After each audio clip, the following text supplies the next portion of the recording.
Olá pessoal, bem-vindos! Bem-vindos ao canal Doutor Explicação. Eu sou o Dr. Gilvano Amorim. Hoje eu quero conversar com você sobre um tema muito importante. Não consigo dormir. Não consigo dormir. Tem sido queixa muito frequente de pacientes nesses tempos de Covid-19, nesses tempos de pandemia. Porque conciliar o sono se tornou difícil na pandemia. O advento da Covid-19, pessoal, as medidas de isolamento social, esse ritmo de pandemia trouxe vários fatores que levaram a um empeoramento, a uma redução da qualidade do nosso sono, pessoal. Então eu quero passear com você através de algum desses fatores que tem grande importância na determinação desse problema que se tem tornado cada vez mais um problema importante, que é o problema da insônia, o problema de não conseguir dormir. Muito bem. Em primeiro lugar, pessoal, nós começamos com essa área, que é uma área relativa às condições da nossa mente. Posso lembrar para você a ansiedade, não é? Eu posso dizer para você que nunca estivemos tão ansiosos quanto nesses dias de pandemia, quanto nesses dias de isolamento, de incertezas e de adoecimento de pessoas que nos cercam, de crescimento dos números. Isso nos impacta. Então nos tornamos ansiosos, preocupados com o que possa eventualmente acontecer com nossos familiares, com nossos amigos e até mesmo conosco em relação a essa doença. As preocupações que a pandemia trouxe, não apenas aquela ansiedade, aquela preocupação em relação ao eventual adoecimento, mas as preocupações em geral, como será meu trabalho, e se eu for mandado embora, e se o meu salário for reduzido, e se houver uma inflação galopante, e se houver desabastecimento. Tantas são as preocupações, pessoal, que nos acomete nesse tempo de pandemia. Depressão. Nunca tivemos índices tão elevados de depressão, pessoal. A depressão disparou como um problema de saúde pública recentemente. Eu estava falando com um distribuidor de medicamentos do interior de São Paulo e ele estava me dizendo que a venda, que o consumo de antidepressivos, de ansiolíticos, que são medicamentos para ansiedade, de hipnóticos, que são medicamentos que induzem, que levam ao sono, aumentou na casa de 300 a 400%. Isso é um dado extremamente preocupante, isso é um dado muito sério, a depressão. Além disso, pessoal, nós mudamos o nosso ambiente. Com o afastamento do trabalho, eu me refiro não apenas àquele afastamento propriamente dito, particularmente das pessoas chamadas de grupo de risco, mas aquela mudança de ambiente. Nós nos afastamos fisicamente do nosso trabalho e nos mudamos para casa.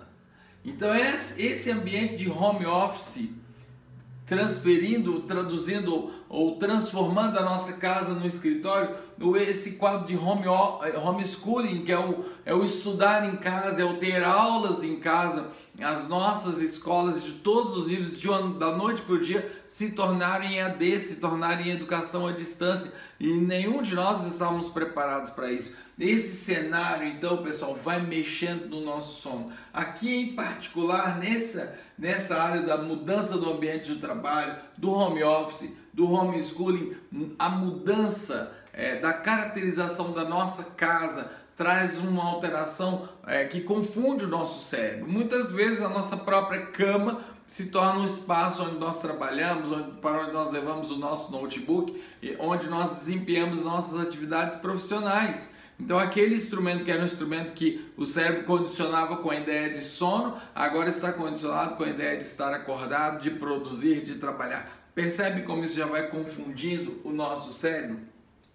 Essa mudança em geral, né, pessoal, de estilo, o fique em casa, o confinamento nas nossas casas trouxe uma série de condições muito alteradas. Nos expomos então muito mais às telas, pessoal. Olha que coisa mais interessante, se não estamos diante das telas por força do trabalho, se não estamos diante das telas por força dos nossos estudos, das nossas aulas, estamos diante das telas por força de entretenimento. A televisão, o celular, as telas de modo geral se tornaram fonte do nosso entretenimento, já que a gente não pode sair, já que não pode passear, já que não pode ir para o shopping, não podemos sair fora dos âmbitos da nossa casa. Então nós nos fixamos nas telas. Eu vou fazer um vídeo, pessoal, somente sobre isso, mostrando em particular os efeitos da luz azul, que inclusive está intimamente relacionado à questão do nosso sono e dos distúrbios do sono. Nunca estivemos tão expostos a telas como agora. E isso traz, pessoal, consequências e complicações muito grandes. Por exemplo, nunca vimos uma incidência tão grande de miopia entre adolescentes e jovens, e até crianças, porque foram de repente colocadas exclusivamente diante das telas para que estudem, para que se divirtam, já que não podem sair de casa. Aquela condição, pessoal, que chamamos de psico-covid, não é? As preocupações, a ansiedade relacionada à preocupação de estar com a Covid, e muitas vezes até mesmo de ter a impressão de sentir, acho que posso dizer assim, ter a impressão de sentir os sintomas da Covid-19, né? Falta de ar, taquicardia, dor de cabeça. Muitas vezes a gente fica impressionado, será que esses sintomas correspondem a um simples resfriado, a uma simples enxaqueca, ou será que eu já estou tendo ou estou apresentando sinais da Covid-19? E essa psico-Covid, pessoal, perturba a nossa estabilidade mental, e eis novamente que estamos sem dormir. Isso para não dizer, pessoal, e até deixei aqui com uma cor diferente para chamar a atenção, isso para não dizer quando efetivamente contraímos a Covid-19, ainda que em formas leves. E de fato a maior parte dos quadros apresentam formas leves da doença, pessoal. Hoje nós sabemos que um dos nervos afetados pelo vírus é o nervo que é responsável pelo nosso olfato, é o nervo olfatório. E esse nervo, ele tem alguns ramúsculos que levam diretamente para o cérebro, pessoal. E hoje se sabe então que o vírus aproveita esses caminhos para adentrar ao cérebro. Então já se sabia desde os primórdios que em alguns pacientes o vírus estava presente, levando à inflamação do sistema nervoso central, do encéfalo. Parece que essa é uma condição muito mais frequente, e parece que o caminho mais importante que o vírus toma para adentrar ao nosso cérebro é exatamente esse caminho do nervo olfatório, e esse é um fato muito interessante. E agora, adentrando o cérebro, mexe com toda a fisiologia do cérebro, e um dos aspectos, pessoal, que a gente tem notado na clínica é exatamente a incapacidade de dormir. Agora, não mais por preocupação, não mais por ansiedade, não mais por psico-covid, mas efetivamente pelo adoecimento da doença. Então vocês percebam, pessoal, que pano de fundo mais complexo, e eu tenho certeza que você se identifica nesse quadro que eu estou descrevendo aqui. Todas essas condições desaguam, pessoal, nos levam a um empeoramento da qualidade do nosso sono e até da instalação da insônia propriamente dito. Então, vale a pena nesse momento a gente tentar conceituar para você, pessoal, o que é insônia, não é? A gente viu aqui uma série de contextos, uma série de condições que levam à insônia, mas o que é insônia? Insônia, pessoal, tem dois aspectos muito interessantes. É a incapacidade de conciliar o sono, ou seja, de iniciar o sono, e a gente chama isso de insônia hipnagógica, né? Ou seja, há um impedimento de entrar no sono, ou ainda há um impedimento da manutenção do sono, aquele indivíduo que tem múltiplos despertares, nós já vamos falar sobre isso, e essa é a insônia hipnapômpica. São duas formas clínicas que nós reconhecemos, porque a medicação, a forma de tratamento delas é diferente. Uma então é hipnagógica, eu não consigo dormir, então eu fico lá, como se diz popularmente, contando carneirinhos, e de repente vejo a manhã chegar e não dormi ainda. E a hipnapômpica é aquele indivíduo que dorme superficialmente, acorda, dorme, acorda, dorme, acorda, dorme, acorda. Isso também é insônia. E outro aspecto, pessoal, da insônia muito importante é quando, seja por um método ou outro, seja por não entrar em sono, seja por não se manter dormindo, o indivíduo tem sinais evidentes de que aquela quantidade de sono não foi o suficiente, não foi adequado para o seu restabelecimento, para a sua restauração, para a sua fisiologia, para o bom funcionamento do seu corpo. Por falar em bom funcionamento do seu corpo, pessoal, quais são as consequências da insônia? Eu quero que você acompanhe comigo e eu tenho certeza que você vai ficar impressionado com quanta coisa a falta de noites de sono traz. Irritabilidade. Então, o cérebro que não descansou, que não se refez, que não teve o seu metabolismo restaurado, é um cérebro irritadiço. Então, o indivíduo fica irritado. A irritabilidade é um dos sinais mais comuns da insônia. Acidentes, pessoal, porque há uma redução da atenção e da concentração. Violência, seja aquela violência como do trânsito, relacionada à falta de atenção, ou até irritabilidade. O sujeito mais irritadiço, ele tende a ser mais violento. Hipertensão arterial, sei que por essa você não contava. Diabetes, ganho de peso e obesidade, pessoal. Hoje se reconhece que a insônia é causa de obesidade. Depressão, e aqui eu preciso dizer para vocês que há um circuito, né? Se eu disse há pouco que a depressão leva à insônia, a insônia também leva à depressão, então nós temos aqui um curto-circuito, um ciclo vicioso que vai manter o indivíduo cada vez mais depressivo e cada vez mais com qualidade de sono ruim.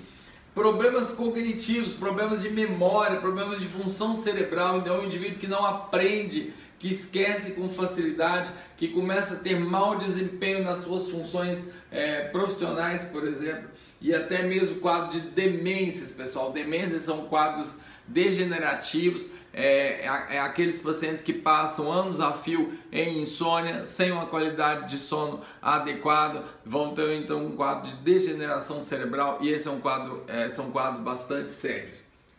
E finalmente, pessoal, eu quero chamar a atenção com essa pergunta: como saber se durmo o suficiente? Como saber se eu não estou enquadrado no quadro de insônia? Como saber se eu estou dormindo adequadamente? Alguns sinais, pessoal. Aquele indivíduo que acorda espontaneamente, que acorda descansado, que acorda com bem-estar, é um indício que teve um sono reparador. É claro que no nosso dia a dia, muitas vezes, nós precisamos de um despertador, né? Senão adentramos facilmente o meio da manhã. Mas deixar pelo menos o final de semana como esse método diagnóstico para saber se acordamos espontaneamente e descansados é muito importante. Então, a sensação de descanso, sempre que se fala em insônia, pessoal, se pergunta qual é o número de horas adequado. Não existe um número, é alguma coisa, segundo a literatura, entre 4 e 12 horas, uma média de 8. Mas eu preciso atentar muito mais para o aspecto da restauração, do bem-estar, da sensação de descanso, do que exatamente no número, somente o número de horas. A hipersonia diurna, ou seja, aquela sonolência, o indivíduo que facilmente dorme durante o dia, é um sinal de que pode ter uma qualidade de sono ruim, entre outros problemas. Cansaço crônico, pessoal, a insônia é uma causa importante de cansaço crônico e dor no corpo. Então, não é usar medicamento para dor, é melhorar a qualidade do sono. Quem faz dor, quem tem dor crônica, a gente sabe, se não melhorar a qualidade de sono, não melhora os quadros de dores crônicas. Esse é um aspecto também interessante. A irritabilidade, que já falamos, aquela brincadeira que as pessoas falam que dormem com o canto do galo, né? O galo já está cantando pela manhãzinha, pela madrugadinha, e aí que o indivíduo vai iniciar o sono. E muitas vezes a gente tem que lançar mão de exames, pessoal. Citei aqui a polissonografia, o eletroencefalograma, como exames importantes para ajudar a diagnosticar nossa qualidade de sono. E finalmente, pessoal, um método caseiro que pode ser interessante para observarmos a nossa qualidade de sono é o vídeo, é gravar o nosso tempo de sono, né? Existem câmeras que gravam somente o movimento, então a gente otimiza o tempo da gravação, não precisa ficar gravando toda a noite, e no momento que a gente se move porque acordou, porque não dormiu bem, a imagem então é capturada e a gente vai ter uma ideia, o profissional do sono vai ter uma ideia de como é que foi a nossa qualidade de sono. No próximo vídeo, pessoal, nós vamos falar sobre a higiene do sono. Uma vez que nos reconhecemos assim, uma vez que você possa dizer, puxa, esse sou eu, exatamente isso aí que está acontecendo comigo, o que eu faço agora? A forma como nós tratamos, nós chamamos de higiene do sono. Então no próximo vídeo eu vou tratar com você sobre a higiene do sono e muitas vezes quando essa higiene do sono não funciona, a gente precisa buscar ajuda especializada, psicoterapia e até mesmo medicações para ajudar o nosso controle do sono. É isso aí, pessoal, esse foi o recadinho de hoje. Fique esperto, sono é importante, sono faz parte da sua saúde. Eu espero que esse vídeo tenha sido significativo para você. E se foi assim, não deixe de compartilhar, não deixe de deixar o seu like e até mesmo se inscrever no nosso canal para acompanhar os nossos futuros vídeos. É isso aí, pessoal, até o próximo vídeo. Tchau, tchau!